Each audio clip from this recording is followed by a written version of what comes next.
مسئلے بتاتا ہوں آپ کو. یہ 2 مسئلے میرے سامنے آیا تھا.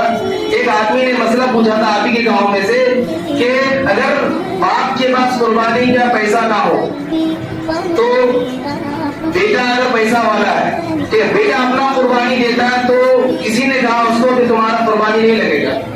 یہ مسئلہ آپ لوگ سمجھ پا رہے ہیں کہ باپ کے پاس پیسہ نہیں ہے لیکن بیٹے کے پاس پیسہ ہے, بیٹا اپنا حصہ دے رہا ہے, تو کسی نے ان کو کہا کہ تمہارا حصہ نہیں لگے گا.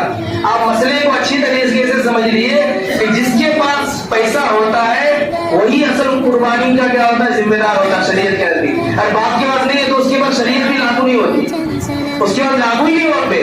اصل بیوی کے پاس ان کا اپنا پیسہ ہے تو بیوی پہ قربانی دینا واجب ہوتا ہے, اور اس کے شوہر پہ پیسہ ہے تو اس کو شوہر پہ قربانی دینا واجب ہوتا ہے. اس کے بیٹے کے پاس پیسہ ہے تو اس کے بیٹے کو قربانی واجب ہوتا ہے. ہاں اگر وہ باپ کا دے یہ بہت اچھی بات ہے, لیکن اگر بیٹا اپنا قربانی خود دینا چاہتا, باپ کا نہیں دینا چاہتا تو بیٹے کا قربانی لگ جائے گا.